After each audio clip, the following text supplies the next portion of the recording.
The vampire king's fingers closed around her throat before anyone in the cathedral could scream, not to choke her, but to lift her trembling body from the cold stone floor where she knelt, bleeding onto her ruined wedding gown. Wait, before the next revelation happens. If this mystery has already captivated you, let us know where you're following this story from. To make sure you don't miss any unexpected alliances or awakened powers, subscribe and join our circle. The game is about to change. Now, back to the scene. "Don't kneel," he said, his voice cutting through the shocked silence like a blade through silk. "Not to me. Not to anyone. Never again." The Cathedral of St. Meridian had been prepared for a wedding. Candles flickered along the walls, white roses adorned every surface, and 200 guests sat frozen in their seats, their faces pale masks of horror. The groom, Lord Casimir Thorne, stood at the altar with his hand still raised from the blow that had split her lip. Blood dripped from her mouth onto the ivory silk of her dress, joining the dark stains already soaking through the fabric from injuries hidden beneath. She had run, all the way from the Thorne estate through the forest, her bare feet leaving bloody prints on the fallen leaves, her veil torn away by branches. She had run until her legs gave out at the cathedral steps, and she had crawled inside on her hands and knees, leaving a trail of crimson behind her. "Help me," she had whispered, to the assembled nobles, to the priests, to anyone who would listen. "Please, help me." They had looked away, every single one of them, all except him. Lucien Vane, the vampire king of the Northern Territories, had not been invited to this wedding. He had come because he'd heard rumors, whispers that Lord Thorne was trafficking in vampire blood, selling it to the highest bidder for its reputed healing properties. He'd come to investigate, to threaten, perhaps to kill. He had not expected to find a girl covered in bruises, begging for mercy at his feet. "Release her at once," Casimir snarled, his handsome face twisted with rage. He was a powerful man, wealthy and connected, accustomed to getting whatever he wanted. "She is my betrothed, my property. This is no concern of yours, vampire." Lucian's eyes, ancient gold flecked with crimson, shifted to the groom. He was still holding the girl, one hand supporting her back, the other cupping the base of her skull with unexpected gentleness. She was shaking so violently he could feel her bones rattling. "Your property?" Lucian repeated, his voice dangerously soft. "How interesting. I was under the impression that slavery had been outlawed in these territories for over a century. She is my bride by legal contract. A contract signed under what circumstances, I wonder?" Lucian glanced down at the girl in his arms. She was young, perhaps 20, with dark hair matted with blood and eyes the color of storm clouds. Her face was a canvas of violence. Bruises in various stages of healing painted her cheekbones, her jaw, her throat. The split lip was fresh, but there were older injuries. Many older injuries. "I didn't sign anything," she whispered, so quietly only vampire ears could catch it. "My father sold me. I never agreed." Something ancient and terrible stirred in Lucian's chest. He had lived for over 800 years. He had seen empires rise and fall. He had waged wars and negotiated peace treaties. He had killed more humans than he cared to count. But he had never, in all his long existence, understood cruelty for cruelty's sake. Violence in battle, yes. Death as a necessity, certainly.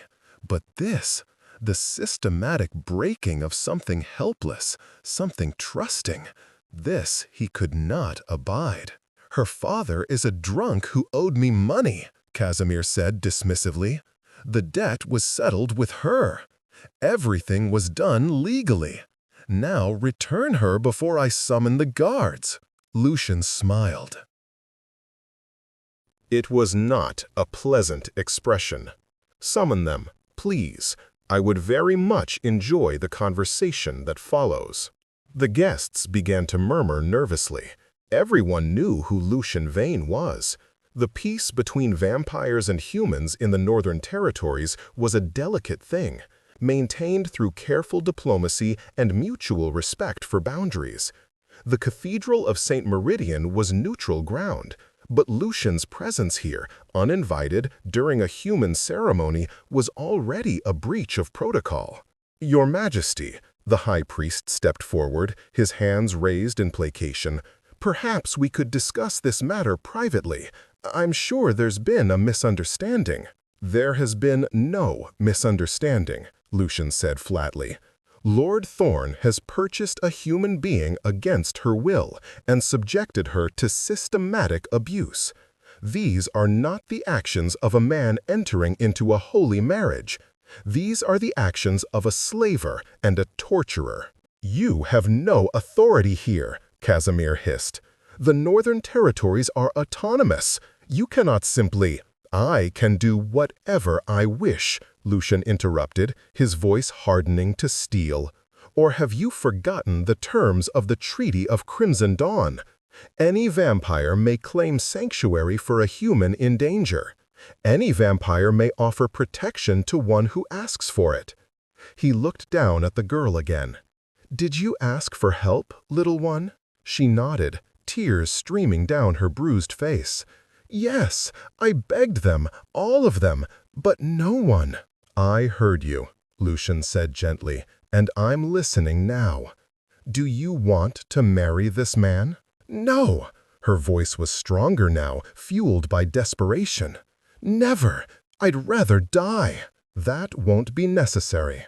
Lucian shifted her weight in his arms, cradling her against his chest as easily as if she weighed nothing. I invoke the right of sanctuary. This woman is now under the protection of the vampire crown. Anyone who attempts to take her by force will be considered an enemy of the Northern Court. The cathedral erupted in chaos. Half the guests leapt to their feet, shouting protests. Casimir's face turned purple with rage. The guards began moving toward them, hands on their sword hilts, unsure whether to act against a vampire king. "You can't do this!" Casimir roared. "She's mine! I paid for her!" "Then consider your investment lost." Lucian turned toward the door, the girl still in his arms. "Send your complaints in writing to the Court of Night. I'm sure my advisors will find them very amusing." "Stop him!" Casimir lunged forward, reaching for the girl's arm. Lucian moved faster than human eyes could follow. One moment he was 3 steps away. The next, his hand was locked around Casimir's wrist, squeezing hard enough to grind bones together. "Touch her again," Lucian said, his voice dropping to a whisper that somehow carried through the entire cathedral, "and I will tear your arm off at the shoulder. Then I will tear off the other one. Then your legs. I will leave you a screaming torso and let you contemplate your choices until you bleed out on these pretty marble floors. Do we understand each other?" Casimir went white. He nodded jerkily, and Lucian released him with a look of disgust. Good. He adjusted his hold on the girl, who had buried her face against his shoulder. "Now, if you'll all excuse us, we'll be leaving. I suggest none of you follow." No one did. The journey to Castle Vane took 3 hours by carriage. Lucian had one summoned immediately and settled the girl, she still hadn't told him her name, onto the velvet cushions with extreme care. She was shivering, despite the warm fur blankets he wrapped around her shoulders, her eyes distant and glazed with shock. "What's your name?" he asked, once they were moving, the cathedral far behind them. She blinked, as if surprised by the question, as if no one had asked her anything in a very long time. Ilara. Ilara Moss. Ilara. He tasted the name, found it suited her, soft but strong, like moss clinging to stone. I'm Lucian. But you probably already know that. A ghost of a smile flickered across her split lip.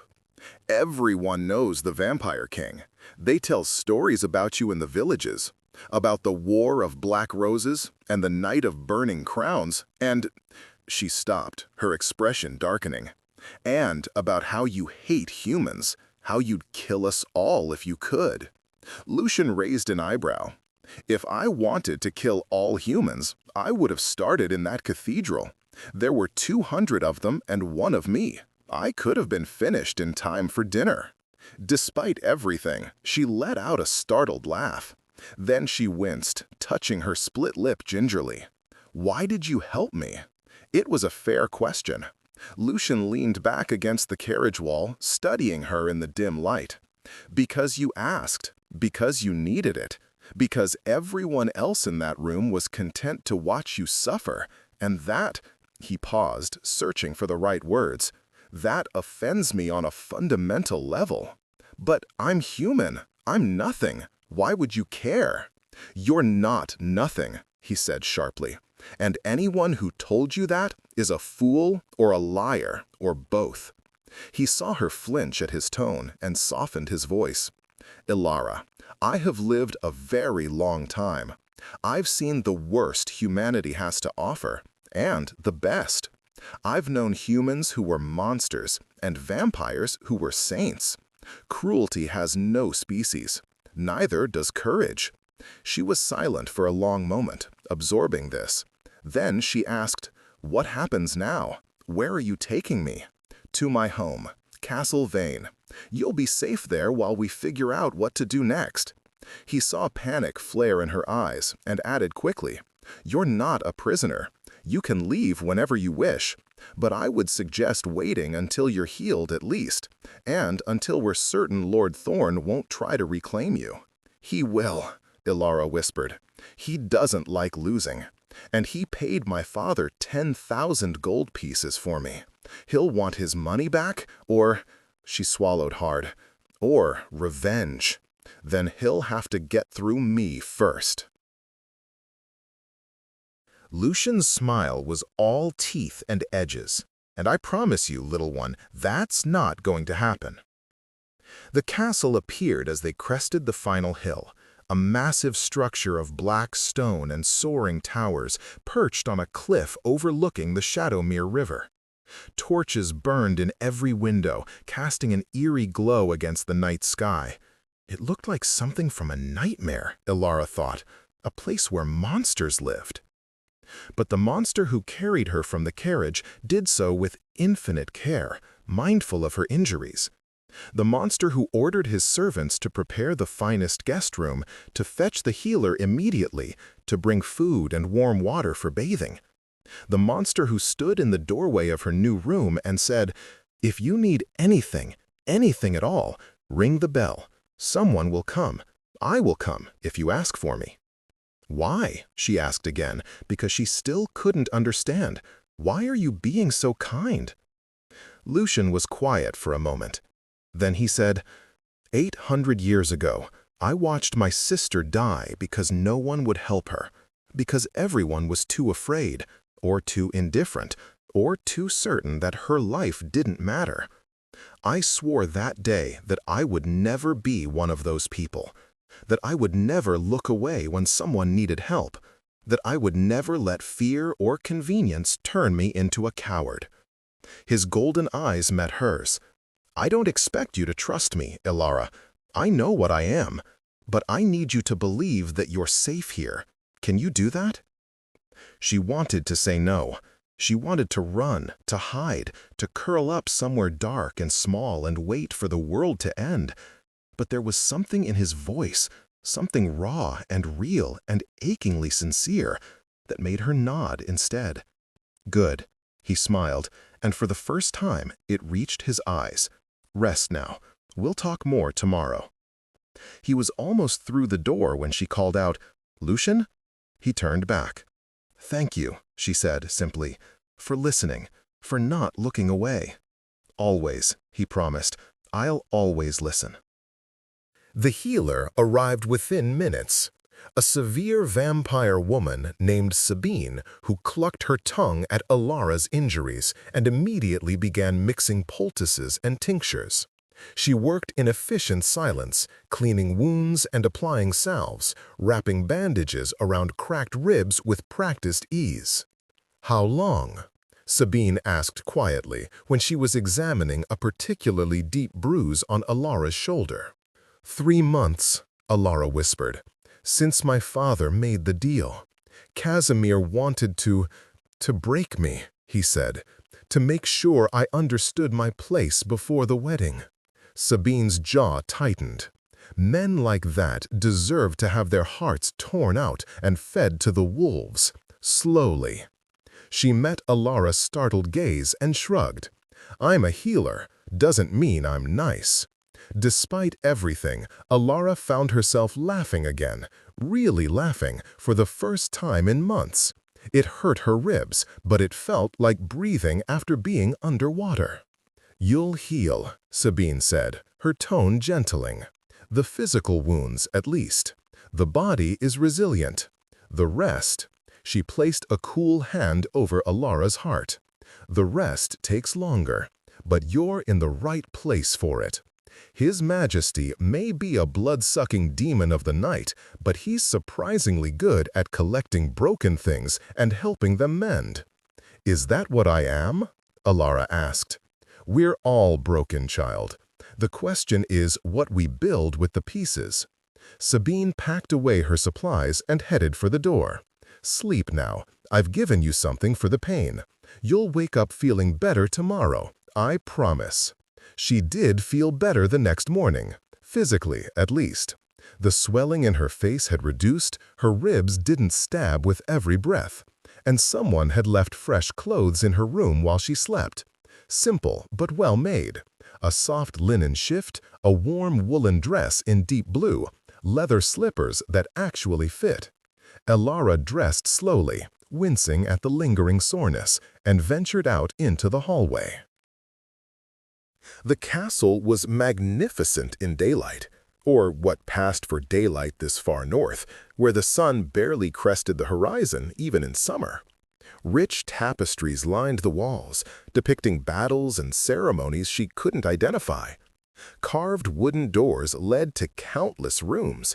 She had no idea where she was or where she was going. "Lost, little one?" She spun around to find Lucian leaning against a doorframe, arms crossed, watching her with amusement. He was dressed more casually today, simple black trousers and a white shirt, no coat or crown. He looked younger like this, she thought. Less like a king and more like, what?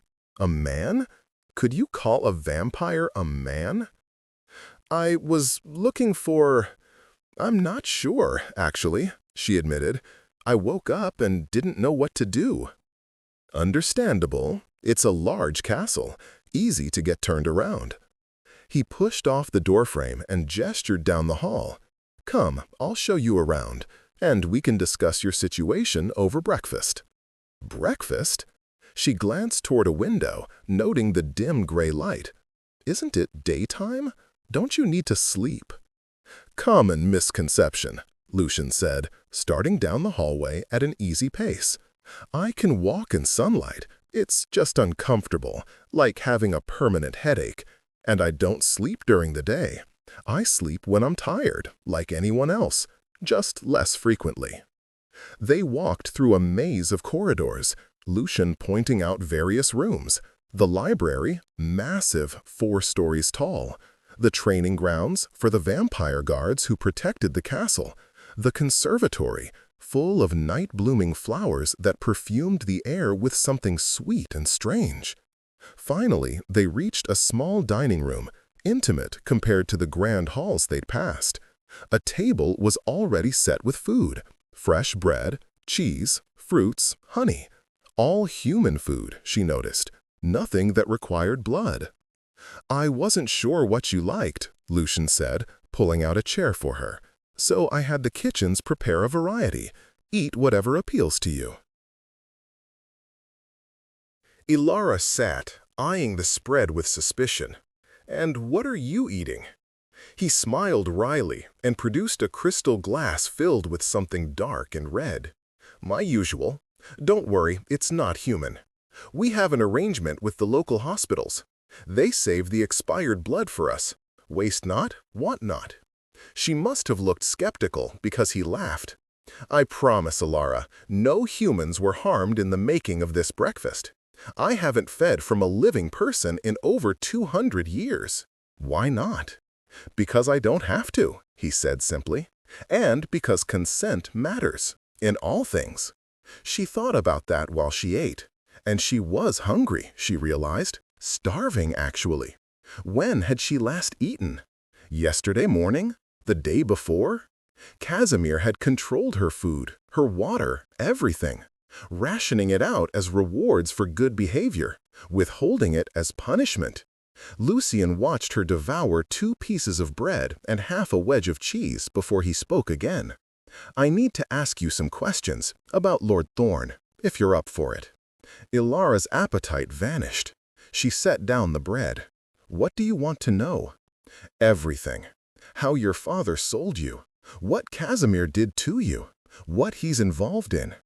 Lucian's expression was carefully neutral, but his eyes were hard.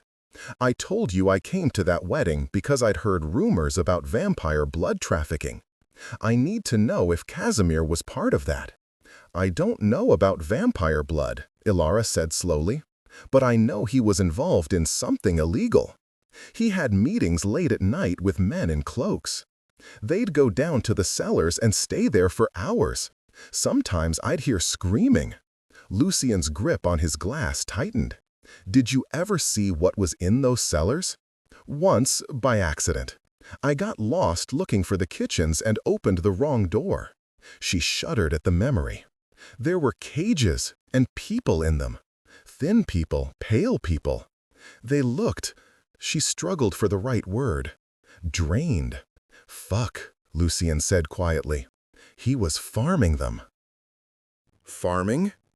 Keeping humans as blood cattle, draining them slowly, keeping them barely alive so the blood stays fresh.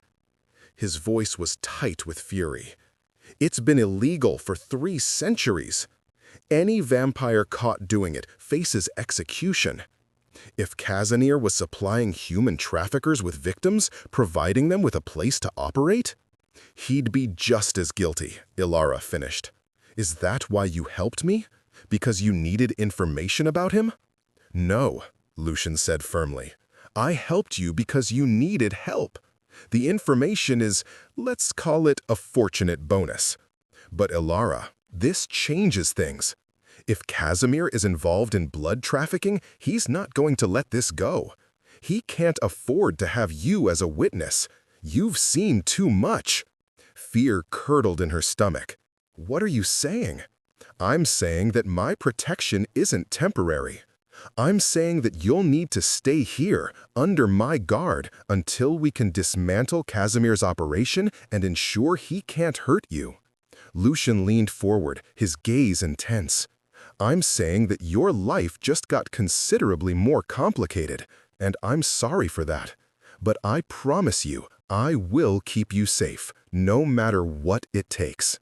Ilara stared at him, this ancient vampire king who had swept into her nightmare and dragged her out of it, and felt something strange unfurl in her chest. Not trust, not yet, but maybe the beginning of it. Okay, she whispered. I'll stay. Good. Lucian smiled, some of the tension leaving his shoulders. Then, let's get to work. The next week passed in a blur. Lucian's advisors came and went from the castle, severe vampires in dark clothing who regarded Ilara with undisguised suspicion. She was human. She was a liability. She was a complication in their king's carefully ordered world. But Lucian ignored their objections and kept Ilara close, treating her like an honored guest rather than a burden. He showed her the library and encouraged her to read anything she wanted. He introduced her to the castle staff, mostly humans, she was surprised to discover, who had chosen to serve the vampire court for generous pay and protection. "We're not monsters," Lucian told her one evening as they walked through the castle gardens. "Despite what the stories say, most of us just want to live our lives in peace. It's the bad ones, the ones who prey on humans, who kill for sport, who give us all a terrible reputation." "Like Casimir's suppliers," Ilara said. "Exactly like them." Lucian's expression darkened. "I've had my people investigating. We've identified 3 vampire nobles who seem to be involved in the trafficking ring. They've been operating for at least 5 years, maybe longer. Dozens of humans missing. Dozens of families who never got answers. Can you stop them? I can do more than that. I can destroy them." He said it matter-of-factly, like he was discussing the weather. "But I need proof. Solid proof that will hold up in vampire court. Otherwise, they'll claim I'm overstepping my authority, that I'm targeting nobles for political reasons." "What kind of proof?" "The kind you can provide." He stopped walking and turned to face her. "Testimony about what you saw in Casimir's cellars. Details about the men who came to visit. Anything that can tie them directly to the trafficking." Ilara's heart began to race. "You want me to testify? In front of vampire nobles?" "I know it's asking a lot," Lucian said gently. "I know you're still healing. But Ilara, you're the only witness we have. Without your testimony, these vampires will continue to operate. More humans will disappear. More families will grieve." She thought about the people she'd seen in those cages, thought about their hollow eyes and skeletal frames, thought about how no one had helped her, just like no one had helped her. "I'll do it," she said. "I'll testify." Lucian's expression softened. "Thank you. I know how much courage that takes." "I'm not courageous," Ilara protested. "I'm terrified." "Courage isn't the absence of fear, little one. It's taking action despite it." He reached out and tucked a strand of hair behind her ear, a gesture so gentle, so unexpectedly tender that Ilara's breath caught. "You're braver than you know." The trial was set for 3 weeks later in the great hall of the vampire court. Lucian spent hours preparing Ilara, walking her through what questions she'd be asked, how to respond to hostile interrogation, what rights she had as a human witness. "They'll try to discredit you," he warned. "They'll call you a liar, a gold digger, a human trying to trap a wealthy nobleman. You have to stay calm, no matter what they say. Can you do that?" Ilara nodded, though her stomach churned with anxiety. "I can try. That's all I ask." The night before the trial, Ilara couldn't sleep. She paced her room, running through her testimony over and over, imagining all the ways it could go wrong. Finally, around midnight, she gave up and ventured out into the castle. She found Lucian in the library, sitting by the fireplace with a book in his lap. He looked up as she entered, concern crossing his face. "Can't sleep?" he asked. "Too nervous." She hovered in the doorway, unsure whether to leave or stay. "Come here." He patted the chair next to him. "Sit with me. We'll worry together." She did, curling up in the oversized chair, pulling her knees to her chest. The fire crackled warmly, casting dancing shadows on the walls. It should have been peaceful. Instead, she felt like she was standing on the edge of a cliff. "What if I freeze?" she whispered. "What if I get up there and I can't speak? What if I forget something important?" "Then I'll be there to help you," Lucian said calmly. "I'll be right beside you the entire time. You won't be alone." "Why are you doing this?" The question burst out of her, raw and desperate. "Why do you care so much? You barely know me. I'm just some human girl who stumbled into your life by accident." Lucian was quiet for a long moment, staring into the fire. When he finally spoke, his voice was distant, haunted. "I told you I had a sister. Her name was Marielle. She was younger than me by 3 years, still human when I was turned. I tried to protect her, but I was newly changed, struggling with bloodlust and instinct. I wasn't there when she needed me most. What happened? She fell in love with the wrong person, a human lord who seemed charming, kind, generous. By the time I realized what he was doing to her, the beatings, the cruelty, it was too late. She'd been isolated, cut off from everyone who cared about her. She believed she deserved it, that she was worthless, that no one would help her even if she asked. Alara's throat tightened. Did she ask? Once, she came to me, covered in bruises, begging for help, and he closed his eyes, pain etching deep lines in his face. I told her she'd made her choice, that she had to live with it. I was angry at her for choosing him over me, for staying with someone who hurt her. I was too proud, too stubborn to see past my own wounded feelings. Lucian? She died 2 weeks later. He beat her so badly she never woke up. And I spent the next 800 years living with the knowledge that I could have saved her, that all she needed was for someone to listen, to believe her, to offer shelter. But I turned her away. His golden eyes opened, meeting hers with devastating intensity.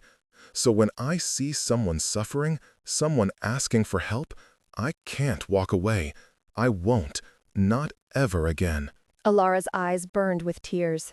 She reached out hesitantly and took his hand. It was cool to the touch, but solid, real. I'm sorry. For Marielle, for what you've carried all this time. Don't be sorry for me. Just let me help you. His fingers curled around hers, gentle but firm. Let me do for you what I couldn't do for her. They sat like that for a long time, hands clasped, the fire burning low. Eventually, Elara's eyes grew heavy, and she drifted off to sleep with her head resting against the chair arm. Lucian stayed awake beside her, keeping watch, making silent promises to the ghost of a sister long gone and the girl who'd taken her place in his heart. The great hall of the vampire court was even more intimidating than Elara had imagined.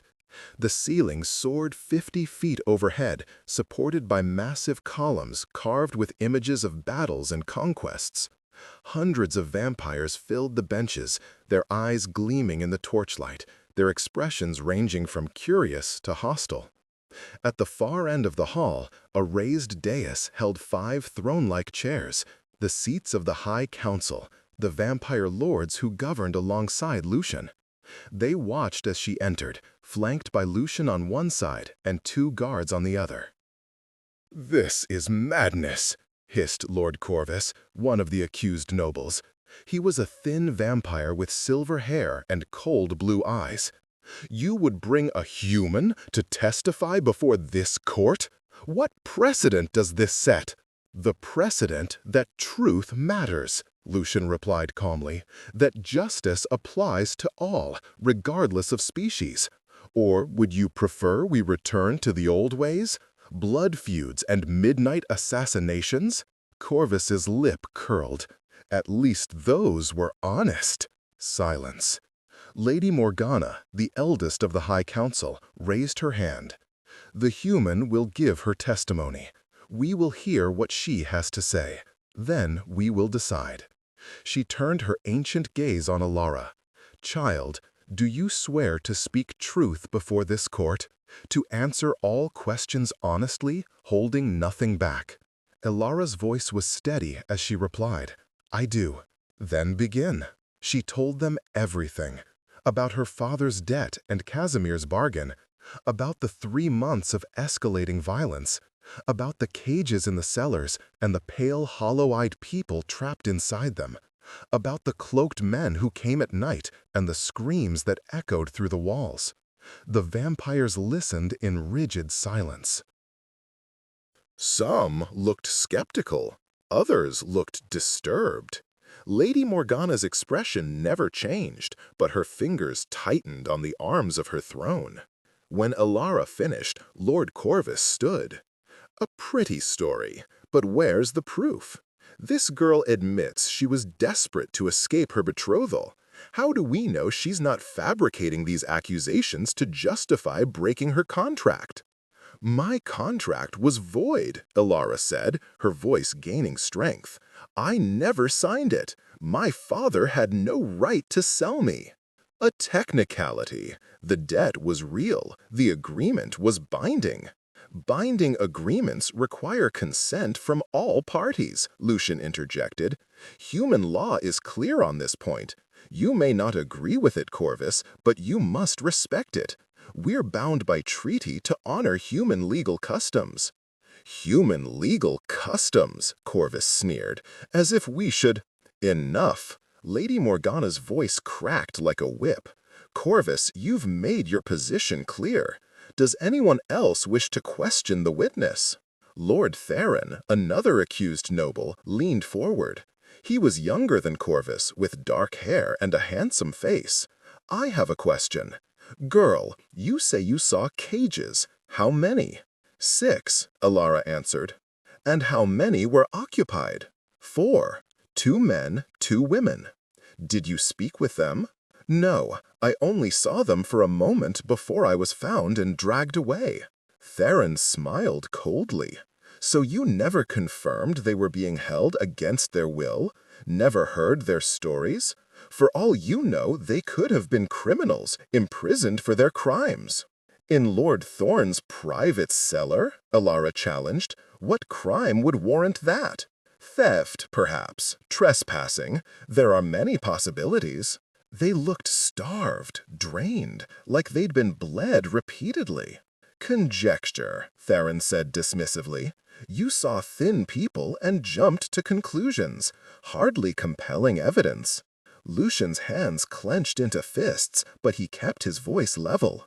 If you're so certain of your innocence, Theron, then you won't object to a search of Lord Thorne's estate. Let us examine these cellars ourselves. Let us speak with these supposed criminals. I object most strenuously, Corvus interjected. You have no authority to search a human nobleman's home without concrete evidence of wrongdoing. We have a witness testimony. We have the word of a desperate girl who was trying to escape an unpleasant marriage. That's not evidence. That's motive to lie.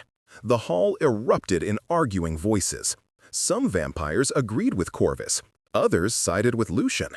The High Council conferred in whispers, their expressions grave. Finally, Lady Morgana raised her hand for silence. The council has decided. The testimony is insufficient to warrant a full investigation of Lord Thorne's estate. However, she raised her voice over the triumphant murmurs from Corvus and Theron. However, we will send an observer to conduct a preliminary inspection. If anything suspicious is found, a full investigation will follow. And if Lord Thorne refuses the inspection, Lucian demanded, then we will question why he has something to hide. Morgana's gaze was flinty. Corvus, Theron, you will cooperate with this inspection or face sanctions yourselves. Are we clear? The 2 nobles bowed stiffly. Crystal clear, my lady. Good. This hearing is adjourned. Ilara felt Lucian's hand on her back, guiding her out of the hall. She was shaking, adrenaline and disappointment warring in her chest. I failed, she whispered. They didn't believe me. You didn't fail, Lucian said firmly. You told the truth. That's all anyone can ask. And Morgana gave us an opening, the inspection. It's not what I hoped for, but it's something. What if they move the prisoners before your observer arrives? What if they destroy the evidence? They might, but we'll cross that bridge when we come to it. He led her out into a courtyard, away from the crowds and noise. The night air was cool and crisp, sharp with the scent of pine. You were magnificent in there, by the way. The way you stood up to Corvus and Theron, most humans would have wilted under that pressure. I wanted to run, Ilara admitted. Every instinct I had was screaming at me to run. But you didn't. You stayed. You fought. He cupped her face gently, his thumb brushing her cheekbone.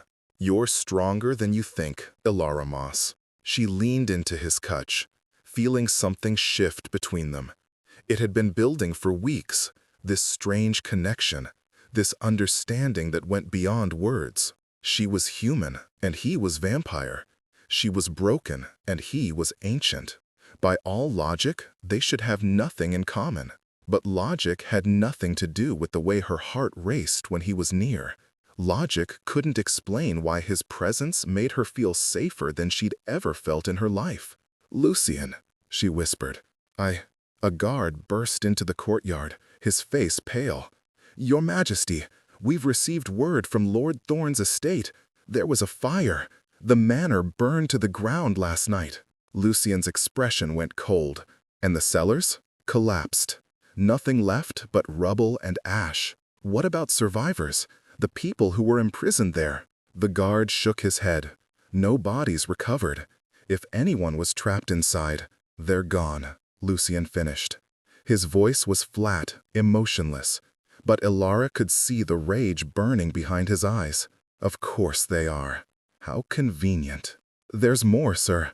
Lord Thorne himself was found dead this morning. Apparent suicide.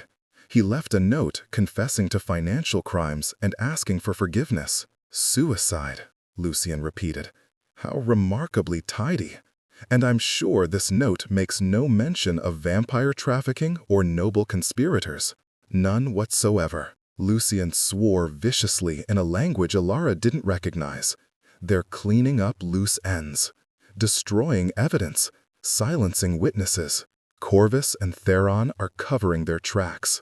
Can you still investigate? Ilara asked. Even without the estate, without the prisoners? It's nearly impossible now. Without physical evidence, without living witnesses, all we have is your testimony, and the council has already deemed that insufficient. He turned to the guard. Send word to all our informants. I want eyes on Corvus and Theron at all times. If they so much as sneeze, I want to know about it. Yes, Your Majesty. The guard bowed and hurried off. Ilara felt sick. Those people in the cages, they're dead because of me, because I spoke out. No. Lucien gripped her shoulders, forcing her to look at him. They're dead because Corvus and Theron are monsters who value power over life. Don't you dare take responsibility for their sins.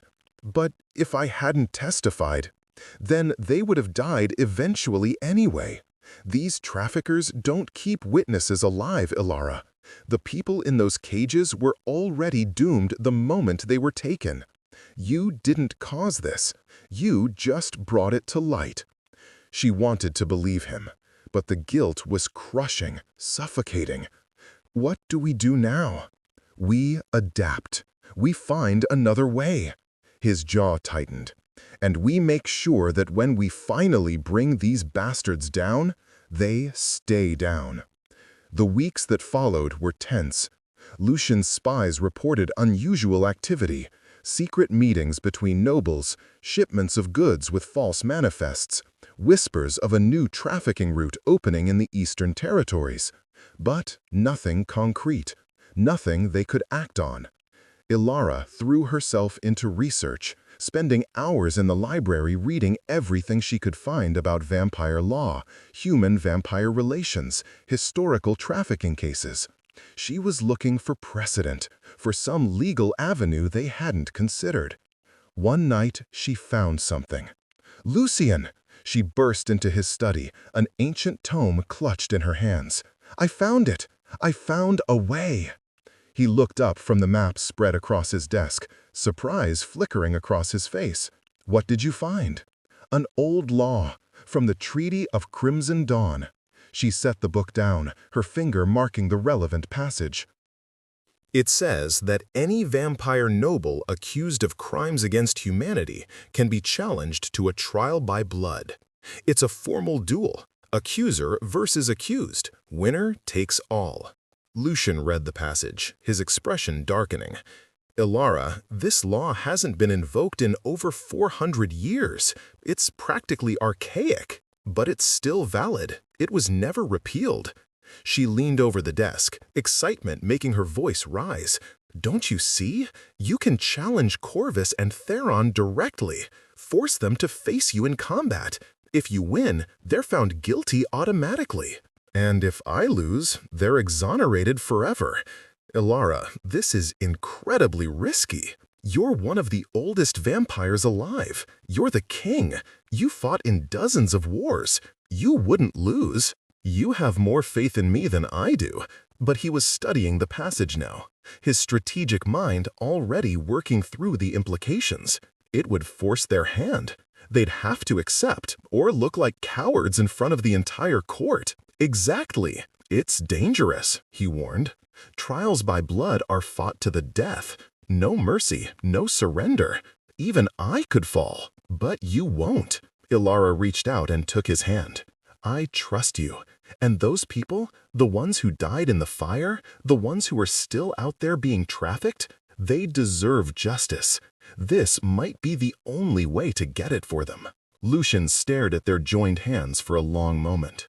Then he looked up at her, something fierce and determined burning in his eyes. You really think I can do this? I know you can. All right. He stood, pulling her to her feet.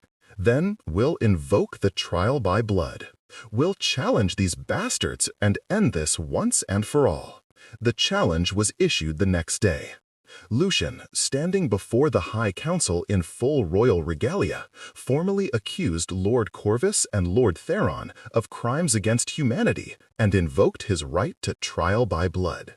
The court exploded in chaos. This is outrageous, Corvus sputtered. You can't just... I can, and I am, Lucian said coldly. You have 3 choices, Corvus. Accept the challenge and face me in combat. Confess your crimes and accept the council's judgment. Or flee and be declared guilty by default. Choose wisely. Corvus and Theron exchanged glances. Ilara could see the calculation in their eyes, weighing the odds, considering their options. Finally, Theron spoke. We accept, but we have conditions. Name them. This will be a joint trial, 2 against 1. You challenge us both simultaneously, or not at all. Murmurs rippled through the hall. 2 opponents at once was unheard of in a trial by blood. It violated every concept of honor. That's not how, one of the council members began. I accept, Lucian interrupted. 2 on 1. But when I win, you both burn. Every asset you own, every ally you've protected, all of it comes to light. Every trafficking victim you've hurt will be avenged. Agreed? Agreed, Corvus said, his smile shark-like. And when we win, the investigation ends. Forever. You drop this crusade and leave us in peace. Deal. The trial will take place in 3 days, at midnight, in the Colosseum of Shadows. Lucian's gaze was like ice. Bring your best, gentlemen. You'll need it. The next 3 days were a blur of preparation. Lucian trained constantly, running drills with his guards, sparring with experienced warriors, pushing his body to its limits. Ilara watched from the sidelines, her heart in her throat. He's going to get himself killed, she told Sabine, who had come to offer medical supplies for after the trial. Possibly, Sabine agreed pragmatically. 2 elder vampires against 1? Even if that one is the king, those are terrible odds. Then why is he doing this? Because he's an idiot with a hero complex, Sabine sighed. And because he cares about you far more than is wise. Ilara's head snapped up. What? Oh, don't look so surprised. Everyone can see it. The way he looks at you, the way he's willing to risk everything to get you justice. Sabine's expression softened. He hasn't felt this way about anyone since Marielle died. You've given him something to fight for beyond duty and obligation. You've reminded him what it means to care. I didn't mean to. Of course you didn't. These things never happen on purpose. Sabine squeezed her shoulder. Just when he wins, tell him how you feel. Don't waste time being afraid. Life's too short, even for immortals. The night of the trial, the Colosseum was packed. Vampires from every territory had come to witness the spectacle. The king fighting for justice, two nobles fighting for survival. Ilara stood in the royal box, her hands clenched so tightly her nails drew blood. Below, in the sand-covered arena, Lucian faced his opponents. He wore simple black armor, no helmet, his golden eyes glowing in the torchlight. Corvus and Theron stood across from him, armored and armed, confidence radiating from every line of their bodies. "Combatants ready?" Lady Morgana called from the judge's platform. All three nodded. Then let the trial by blood begin. They moved faster than human eyes could follow, blurs of motion and clashing steel. Lucian's sword sang through the air, meeting Corvus's blade with a shower of sparks. At the same time, he twisted away from Theron's strike, his movements fluid as water. "He's magnificent," someone breathed nearby. He was. Ilara had never seen anything like it. The way Lucian fought with a combination of brutal efficiency and elegant precision. Every movement had purpose. Every strike was calculated. But Corvus and Theron were no slouches either. They worked in tandem, coordinating their attacks, trying to overwhelm him through sheer numbers.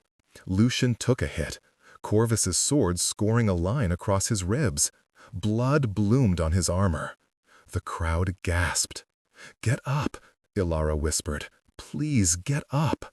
He did. More than that, he surged forward, using the momentum to drive his blade into Theron's shoulder. The vampire screamed and fell back, clutching his wound. The fight continued, brutal and relentless. Lucian was bleeding from multiple wounds now, his movements slowing. Corvus and Theron sensed victory and pressed their advantage, attacking from both sides. Lucian fell to one knee. "No," Ilara breathed. Corvus raised his sword for the killing blow, and Lucian exploded into motion. It was a feint. He'd been waiting for this moment, for them to overextend. His blade flashed out, taking Corvus's arm off at the elbow. Then he spun, impossibly fast, and drove his sword through Theron's heart. The vampire convulsed and fell, turning to ash before he hit the ground. Corvus, now weaponless and panicking, tried to surrender. "Wait, please, I yield, "You yielded nothing when those humans begged for mercy," Lucian said, his voice carrying through the silent Colosseum. "You yielded nothing when they suffered and died in your cages. Why should I show you what you refused to give them?" He didn't wait for an answer. His blade took Corvus's head clean off. The Colosseum erupted in cheers. Ilara was running before she consciously decided to move, pushing past guards and nobles, sliding through the sand to reach him. Lucian caught her as she threw herself into his arms, staggering slightly from his wounds. "You idiot!" she sobbed into his chest. "You wonderful, brave, idiotic!" "I won," he said, sounding slightly dazed. "Did you see? I actually won!" "Of course you won. I told you that you would." She pulled back just enough to look at him, tears streaming down her face. "Don't ever scare me like that again." "No promises." He smiled, and it was soft and real and entirely for her. "But I'll try." Lucian Vane. Lady Morgana's voice cut through the celebration. "By the laws of the trial by blood, we find the accused guilty of all charges. Their assets are forfeit. Their allies will be investigated. And the human trafficking operation will be dismantled completely. Thank you, my lady. Lucian bowed, then swayed dangerously. "Healer!" Ilara called frantically. "He needs a healer!" Sabine was already there, ticking over his wounds. Dramatic as always. "Come on, Your Majesty. Let's get you patched up before you bleed out and ruin everyone's celebration." The recovery took 2 weeks. Lucian's wounds, while severe, were healing well thanks to his vampire physiology and Sabine's skill. Ilara spent most of that time by his bedside, reading to him, bringing him blood, still from hospital donations, and generally fussing over him in a way that made him smile. "You don't have to stay," he told her one evening. "I'm sure you have better things to do than watch me sleep." "I don't, actually." She set down her book and met his gaze. "Lucian, I need to tell you something." His expression grew cautious. "That sounds ominous." "It's not. Or maybe it is. I don't know." She took a breath, steadying herself. "When you were fighting, when I thought you might die, I realized something. I'm in love with you." Silence. Lucian stared at her, his golden eyes wide with shock. "I know it's probably not appropriate," Ilara continued in a rush. "I know I'm human and you're vampire, and there's 1,000 reasons why this is a terrible idea. But Sabine told me life's too short to waste time being afraid, and she's right. So I'm telling you now, before I lose my courage. I love you. And if you don't feel the same way, that's okay. I'll understand. But I needed you to know." "Ilara," Lucian said finally, his voice rough. "I'm 800 years old. I've lived through empires and wars and centuries of existence, and in all that time, I have never met anyone like you." Her heart sank. "So that's a no?" "That's a yes, you ridiculous girl." He reached out and pulled her down to him, cupping her face with both hands. "I love you. I've loved you since you had the audacity to fall apart in my arms and then put yourself back together with such incredible strength. I love your courage, your compassion, your refusal to stay broken. I love everything about you." Ilara's breath caught. "Really?" "Really," he smiled, and it was like sunrise breaking over a dark world. "But you need to understand what you're agreeing to. Loving a vampire isn't simple. I'll live long after you're gone. I'll have to watch you age while I stay the same.